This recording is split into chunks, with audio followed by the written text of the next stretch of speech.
Pendant 500 ans, les Aztèques ont visité une ville qu'ils croyaient construite par les dieux. Une cité gigantesque, abandonnée, sans nom, et personne ne savait qui l'avait bâtie. Jusqu'en octobre 2025, quand 2 chercheurs ont enfin brisé un code vieux de 2000 ans. Ce qu'ils ont trouvé a bouleversé tout ce que nous pensions savoir sur les Aztèques. Car les bâtisseurs de la plus grande cité du continent, c'était eux. Et personne ne le savait. Pas même les Aztèques eux-mêmes. Mais pour comprendre comment une civilisation peut oublier sa propre origine, il faut d'abord regarder la ville qu'ils ont laissée derrière eux. Bienvenue sur Shadow of History. Avant d'aller plus loin, il faut comprendre de quoi on parle. Teotihuacan n'était pas un village, ce n'était pas une ville. C'était la 6e plus grande ville du monde en 500 après Jésus-Christ. Plus grande que Londres, plus grande que Paris, plus grande que toute ville européenne de l'époque. La pyramide du Soleil, plus haute qu'un immeuble de 20 étages. Sa base, presque identique à celle de la grande pyramide de Gizeh. L'avenue des Morts s'étend sur 2,5 km, alignée avec une précision chirurgicale sur les astres. Ce n'est pas un vestige, c'est une démonstration de puissance. Et pourtant, personne ne sait qui a décidé de construire tout ça. Mais voici ce qui hante les archéologues depuis plus d'un siècle. Quand les Aztèques ont découvert ces ruines au XVe siècle, elles étaient vides, silencieuses, abandonnées. Aucune inscription, aucun document, rien qui dise « nous avons construit ceci ». Les Aztèques l'ont nommé Teotihuacan, le lieu où les dieux ont été créés, parce qu'ils ne pouvaient pas croire que des humains l'aient bâti. Pendant 600 ans, une cité fantôme. Pendant 100 ans, une seule question. Qui était-il ? Mais plus les archéologues fouillaient, plus le mystère devenait étrange. Ce que nous savons en revanche, c'est que ces bâtisseurs inconnus étaient des génies. La ville entière suit un plan en damier, chaque bâtiment, chaque rue, parfaitement alignée. Une invention urbaine que l'Europe ne connaîtrait que 1000 ans plus tard. En 2003, on découvre leur système de drainage, canaux d'évacuation, aqueducs, un réseau qui contrôlait le débit de l'eau sur 20 km². Si sophistiqué qu'il fonctionne encore aujourd'hui. Ils ont même détourné le fleuve San Juan pour l'adapter au plan de leur cité. Et les pyramides, elles ne sont pas en pierre massive. Ils ont utilisé une technique appelée talud tablero, des murs inclinés combinés à des panneaux verticaux. Résultat, des structures antisismiques. Dans l'une des zones les plus instables de la planète, ces bâtiments tiennent debout depuis 2000 ans. Tout ce génie, toute cette planification, et pas un seul nom, pas une dynastie, pas une inscription. Comme s'ils avaient bâti une superpuissance, puis s'étaient effacés de l'histoire. Mais Teotihuacan n'était pas qu'un exploit d'ingénierie, c'était une mégalopole cosmopolite. Des quartiers entiers étaient dédiés aux étrangers, des Zapotèques venus d'Oaxaca, des Mayas venus du sud. Chaque communauté avait son propre complexe d'habitation, ses propres traditions, mais vivait sous les lois d'un même pouvoir central. 200 000 âmes, des dizaines de cultures, un seul système. À une époque où la plupart des civilisations peinaient à gérer une seule ville, Teotihuacan gérait un empire multiculturel. Et malgré tout ça, aucun nom de dirigeant, aucun portrait royal, comme si le pouvoir lui-même avait voulu rester invisible. Et c'est justement ce silence qui va mener les chercheurs vers un indice inattendu. Pendant des décennies, les archéologues ont cherché les Toltecs, les Totonacs, une civilisation dont on n'a jamais entendu parler. Dans les années 1960, des indices apparaissent, pas des mots, des symboles, des glyphes, peints sur les murs des temples, gravés dans la poterie, cachés dans les motifs d'objets du quotidien. Ce n'étaient pas des décorations, c'était un système d'écriture. Le problème ? Personne ne parvenait à le lire.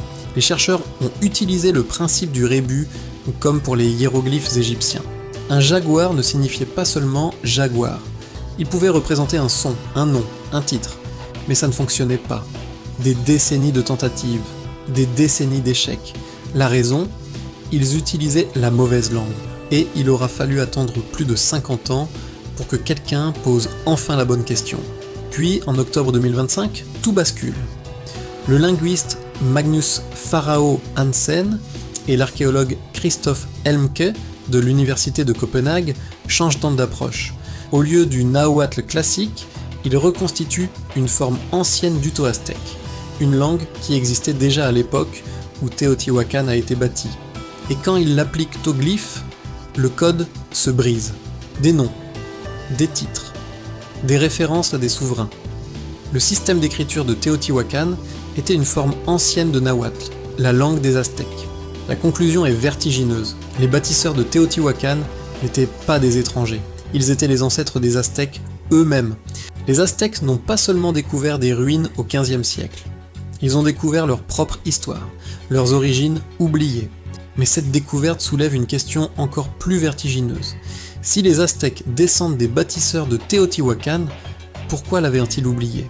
Pourquoi aucun récit, aucune tradition orale, aucun codex n'a conservé ce lien?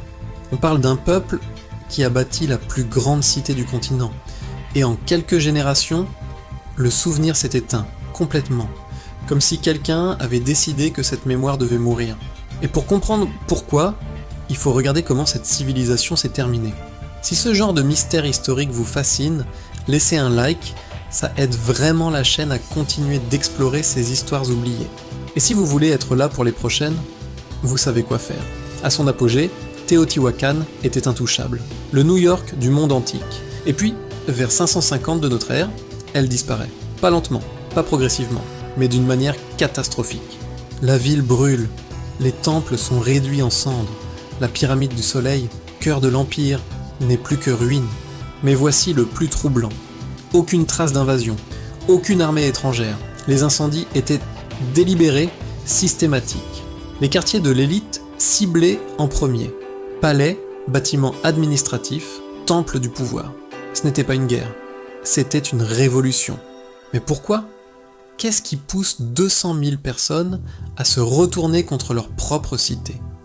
La réponse pourrait venir d'un événement qui a frappé toute la planète. Aux alentours de 535, une éruption volcanique massive déclenche une catastrophe climatique mondiale. Les températures chutent, les récoltes échouent, la famine se propage. Les dirigeants de Teotihuacan avaient bâti leur pouvoir sur une promesse, l'abondance. Les dieux pourvoient, à condition que le peuple obéisse. Quand les dieux ont cessé de pourvoir, le peuple a cessé d'obéir. Et puis il y a ce détail que les archéologues n'arrivent toujours pas à expliquer.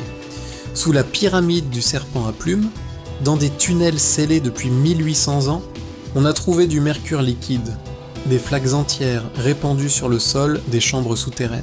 Le mercure, dans le monde mésoaméricain, représentait l'eau des enfers, un passage vers l'inframonde.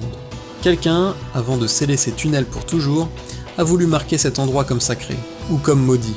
Ce rituel, cette mise en scène, ce n'est pas le geste d'une civilisation qui s'effondre dans le chaos. C'est le geste d'une civilisation qui organise sa propre disparition. Et c'est peut-être pour ça que leur histoire a disparu avec eux. Une superpuissance bâtie en silence. Un mystère qui a duré 2000 ans. Un code brisé en 2025. Et une chute qui nous rappelle une vérité simple. Aucune civilisation, aussi puissante soit-elle, n'est éternelle. Teotihuacan n'est plus silencieuse. Ces murs parlent enfin. La question maintenant, c'est ce qu'ils n'ont pas encore dit. Si cette histoire vous a marqué, dites-le moi en commentaire. Et abonnez-vous, parce que les secrets de l'histoire ne font que commencer à ressurgir. C'était Shadow of History, là où l'histoire laisse des zones floues et où les mystères restent toujours vivants. À bientôt pour une nouvelle vérité.